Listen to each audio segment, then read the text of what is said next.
remember starting it on audio and hating the audio for some reason. I remember when I read this, it was a bit cringe. It is about our main character, I don't remember his name, and it's kind of like a mystery YA thing. Next up we have what is the name of the series?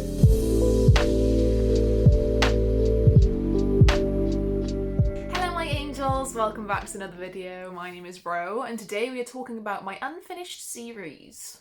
So, to be a little bit more specific, we're going to be talking about unfinished series that themselves have already been completed. So, for this, I am not counting things like the Nevermore series, because this is an unfinished series. There are still yet books to come out. I am not caught up on it anyway, but I'm hoping to at Christmas. Just to clarify, we're talking about finished series that I have not got finished. Unfinished series that are finished. You'll get the gist as we go along. So I have quite a few books to talk about today, but I won't go into detail on too many of them for you, because it's gonna take ages otherwise, but there are quite a few. This is sort of going to be a sneak peek spoiler for my 2022 goals. This is going to be one of the things that I do really want to start rounding off and finishing series that I've already started, especially ones where all of the books are already out. I'm not too mad at myself when I'm not caught up on ones that aren't finished yet, because they're not finished yet, so I'm not too bothered. But let's just dive right in. We'll dive in with something super easy. So this would be the Brown Sisters trilogy, which is, the first one is Get a Life, Chloe Brown, which I read this year. I do have both sequels. This one's nice and floppy, but the third one isn't for some reason. Both were gifted to me, one by Meg from 12 Books a Day and one from Maddie. I do feel also that this could be like a nice quick Christmas read. May end up happening, may not because of my exams. May end up happening because I'm doing exams, because it's quite quick. So this is a romance trilogy following three sisters. Each book kind of follows one sister. I'm sure most of BookTube know what this is by now, but there's just a cute romance series. Everyone always raves about them. Excited to read them, to be honest. I'm excited to get into a bit more of a romance, find my niche and my genre with romance. Next up is quite an old series by now in terms of BookTube and in terms of YA. But that is Three Dark Crowns by Kendall Blake. I read the first two back in the day, maybe like 3 to 4 years ago. Really enjoyed both of them, gave them 5 stars. I don't think I would give them 5 stars today. I mean, you never know, but they were very fast-paced, really enjoyed them, and I think at the time that I finished the first two, the third one had just come out, and I didn't have time to read it, and then it ended up the fourth one had come out already, and then I just got really behind and like just forgot about the series basically. But I would like to finish it off. I do have the third book. I don't own the fourth book, but I think it's like £4 or £5 on Amazon, so when I do get round to it, I can. I'm also hoping and planning to do like a series finisher set of videos, like series of videos, where I read all of the series in one vlog or one video and talk about it. So that's another plan for next year. This series, if you don't know, like it did kind of storm BookTube and Bookstagram and whatever. Like it was quite popular, but I feel like the hype died down very quickly for it. I don't know if that's because the series maybe went downhill. I obviously don't know, but I enjoyed the first 2 books, and I don't really know what the other 2 are like. If I remember correctly, I feel like people didn't like the last 2 or something, but I could be making that up. This is about 3 sisters. I think they're triplets. Yeah, so in every generation on this island, a set of triplets is born, and they basically, like, one of them is going to become the queen, but they must fight to the death for it. So very Battle Royale, very Hunger Games-y vibes. Each of them lives in, like, a little different town on the island, and they all, like, back their queen kind of thing. It's quite good. I'm actually fairly excited to reread this because I don't remember much of the plot. In fact, I actually do remember a bit of the plot, but that's a good thing, I think, because if the plot sticks with you, you know that it's all right. Because some books I read and I forget the names of the bloody characters straight after. I know one of the characters is called Catherine in this because she was the coolest. That's all I remember. So yeah, hoping to finish that. Next one is a biggie, and that is An Ember in the Ashes by Sabata here. This is the lovely Fairly Editions. I started this, oh god, when did I read this? I'm just gonna show off. When did I read this? I think it was maybe a year ago I read this. I want to say end of last year. It definitely wasn't this year. I remember starting it on audio and hating the audio for some reason, but then I started it on ebook and I really enjoyed it. I gave it like 4.5 stars. Genuinely was a good YA, like probably one of my more, not more adult YA, but like one that I've enjoyed more in the past kind of more recent years. Like I've been going off YA, but this was, I think, really, really good. The annoying thing about the series is I've been putting it off again because people just decide to tweet spoilers like straight out on Twitter. I feel like also the last book only came out last year, like just about a year ago now. And people were just tweeting spoilers, like no hashtag spoiler, no spoiler alert in the tweet, just tweeting spoilers. So I remember this one spoiler very vividly, and it's really been putting me off reading this because I want to try and forget it, but I don't think I will forget it because I have a really fucking good memory. So it's so annoying.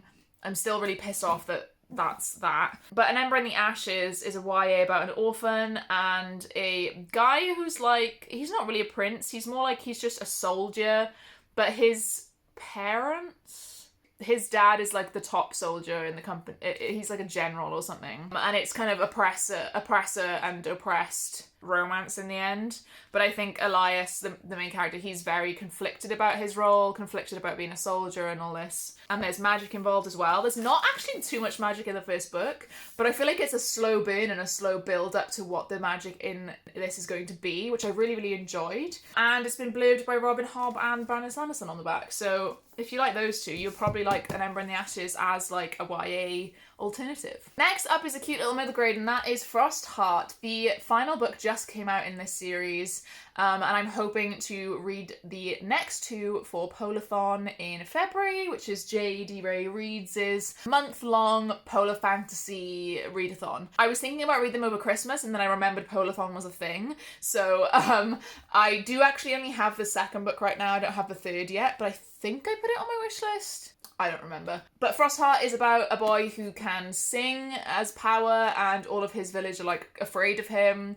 He is an orphan because his parents went missing when he was younger on like a sled trip. There's kind of like danger underneath the ice and stuff, and he can control them with his voice, but that's really dodgy to everyone. It's just a cute little fun middle grade adventure, and I am excited to finish it off because it was a lot of fun when I read it. Next up is sort of a 2-in-1. So we have the Spellslinger series by Sebastian de Castell. I have read the first one. There are 5 more books in this series, but they are very quick to read.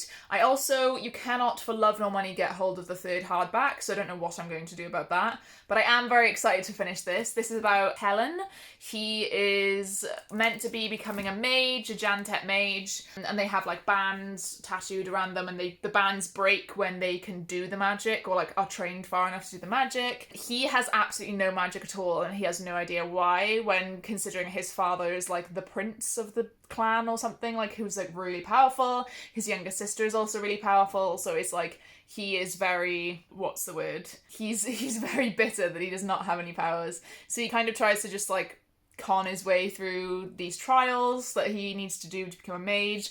Various Parfax turns up who, leading into, I want to finish the Fall of the Argosy, which is the second book in the duology, the prequel duology, which is about various Parfax. I read the first one for a booktube tour, and the second one came out like same day. Again, these are super short and super easy to read, so I think maybe a Christmas read for me, or a December read for me, or just whenever I feel like picking something up that I want to speed through. And I really, really enjoyed the first one, so yeah, I just really want to finish both of these. Although, it's almost a triple whammy because speaking of Sebastian de Castell, I do also need to finish the Greatcoats series. This is the adult series by Sebastian de Castell. It is about our main character, I don't remember his name, but the book was really good. I gave it 4.5 stars. It was so close to being a 5, but there was a little bit rushed at the end that I didn't like. But I'm still super excited to move on to the sequel, Knight's Shadow, first one being Traitor's Blade. I actually would really like to finish this series before March next year because the new Greatcoats series is starting in March, the first book being Play of Shadows.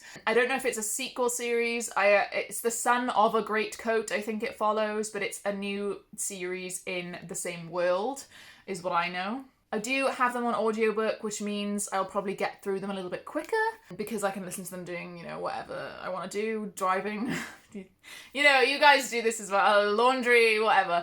So yeah, lots of Sebastian de Castell to finish off next year. It's the year of Sebastian de Castell, is 2022. So I am excited for the new series as well, even though I've only read one book in the original quartet. I also am holding out for like special editions from somewhere because I don't want to buy or like try and buy the hardbacks because I have no idea where to find them. Like, you kind of can't find them. So that's it. Yeah, Sebastian de Castell, lots of him. Next up is a bit of an odd one because I really, really want to finish Trials of Apollo. This is the first book that I did read maybe like 2 or 3 years ago, maybe even more now. I would definitely need to reread this. But also, when I read this at the time, I didn't know who any of the characters were at the beginning, and it was all people from like Heroes of Olympus.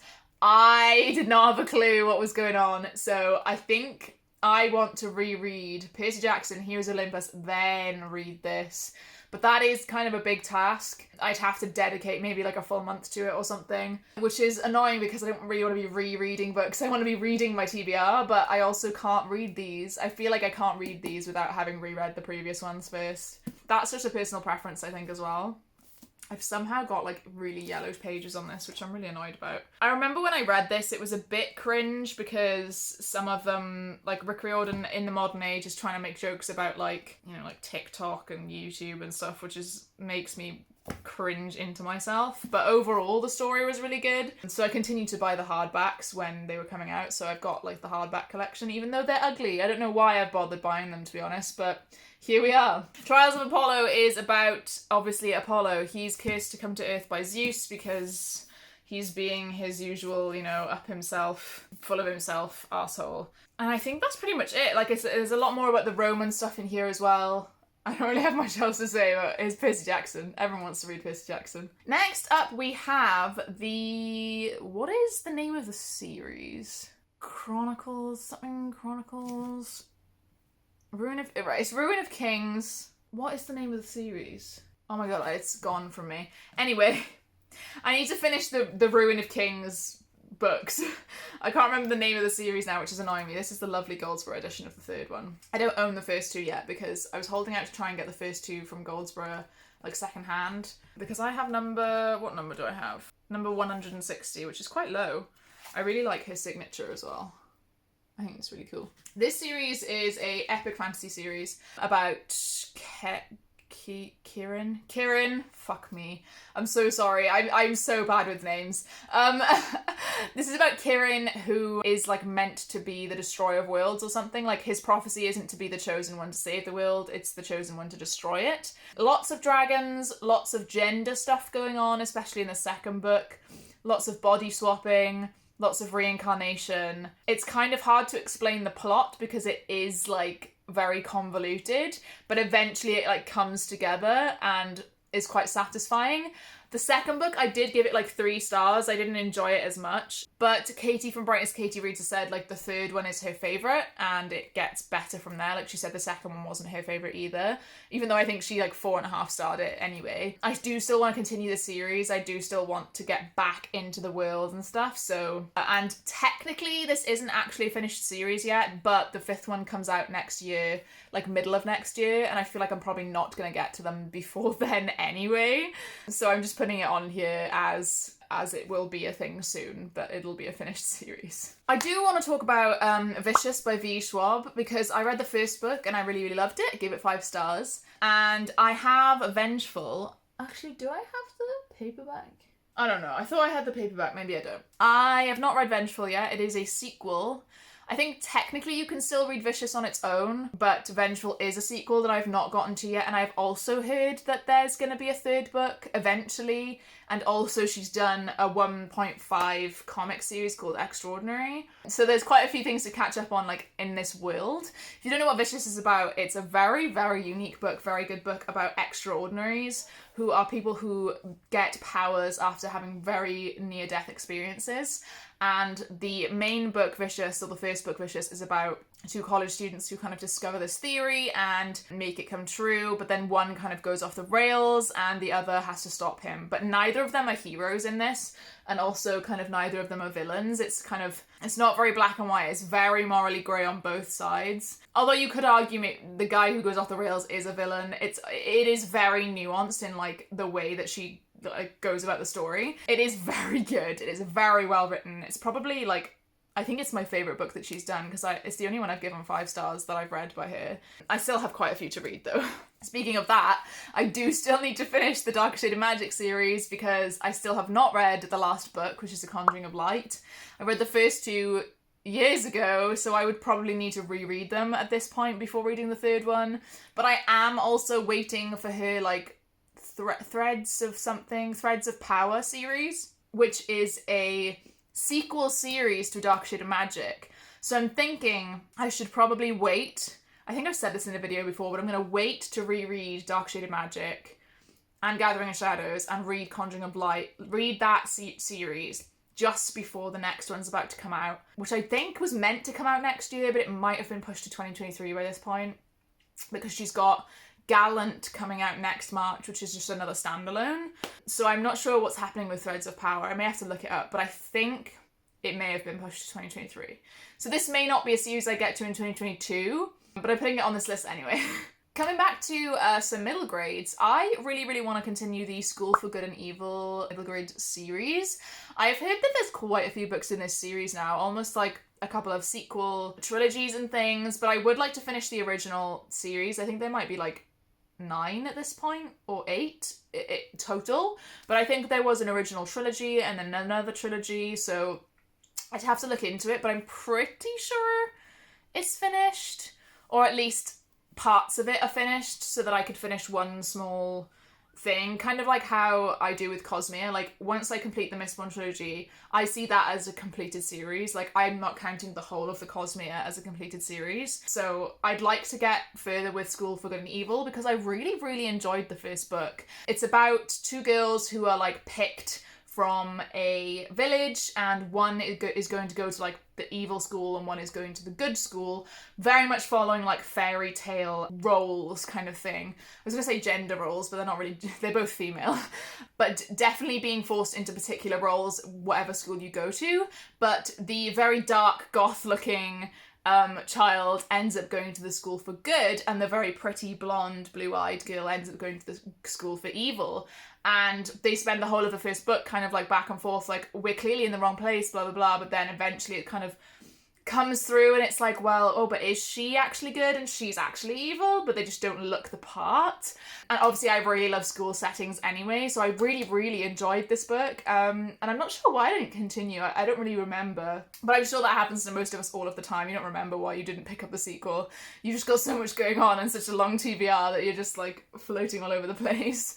I feel like I could also get like a cheap box set of this somewhere, like on Amazon, or probably not in the works, to be honest. It's probably not popular enough to be in the works, but yeah, I feel like I could get hold of these quite easily. I think I got the first one on Kindle, so I'll keep having a look to see if they're on sale on Kindle for like 99p, and then have a continue, especially if I'm feeling middle grade. Like, I keep feeling bad when I have a TBR to get to and I don't want to read what I'm currently reading, because I also then don't want to pick up anything else because I feel bad that I'm not reading my TBR, but at the same time, I'm then not reading anything at all. So you may as well be reading something. So I need to forgive myself a bit more, I think, and just pick up whatever I feel like picking up. So I think that'll be another goal for next year. Finally, I want to talk about the Stalking Jack the Ripper series by Kerri Maniscalco. Kerri Maniscalco is the author of Kingdom of the Wicked. If you didn't know, it's been storming the YA space. Everyone went crazy over the Fairy Loot edition. There's now like millions of items coming in the boxes. But her first series was Stalking Jack the Ripper. At least I think it's her debut series. I could be wrong. It's the first one that gained any traction anyway, or like any renown or fame on BookTube. And it's kind of like a mystery YA thing. The first book obviously is about Jack the Ripper, unmasking him, kind of like the mystery around that. And the main characters, Thomas and some other character in Stalking Jack the Ripper. It's like Thomas Cresswell, and I can't remember the name of the other one, and it's really annoying me. This is what you get for not researching before you do a video. But the first book I thought was pretty good. I gave it 4 stars. It was very fun. It was very fast to read. It was a little bit predictable. You could definitely see who Jack was. And it was kind of obvious the red herrings that were being thrown in your face. But in the end, it was highly enjoyable, I thought. I think the characterization was really good. I really liked the characters. And I almost felt the same way about Kingdom of the Wicked. I think the characters really held up the premise. Although the setting was really good in Kingdom of the Wicked as well. But I would have thought that the author might have like improved slightly with her writing, because Stalking Jack the Ripper came out years ago now. But I didn't feel... I don't know, I feel like the setting was better, so that's one more tick on the board for her. But that is it for this video, guys. Hopefully you've enjoyed me panicking and holding myself accountable about these series. I am excited for all of them still. I think videos like this help me because I go through them. I make a list on my phone about what I need to go through for this video, and then I go through them and I talk about them, and I'm like, oh fuck, I am actually excited to read these. So it definitely helps that I talk through them with you guys. But I hope you enjoyed. Let me know in the comments below if you have read any of these series or if you're wanting to. Make sure you give this video a like if you enjoyed. Leave me a elephant emoji if you were here but you didn't really have anything to say but you wanted to let me know that you were here. Make sure you subscribe for future content from me. All of my links are in the description below, including my Patreon. And if you don't know what goes on my Patreon, then this is what you're missing out on. The fisting scene's quite short. Oh, that's disappointing. Boo. Boo. Yeah, there we go. That's one for the this is what you're missing out on Patreon. Boo! Speaking of my Patreon, I want to give a huge shout out to everyone at my deity tier. So that is Becca, Meg, Rachel, Lisa, Lydia, Mercy, Sarah, Celeste, Adinda, Liv, and Tori. Thank you guys so much for all of your support, and I'll see you in another video. Bye!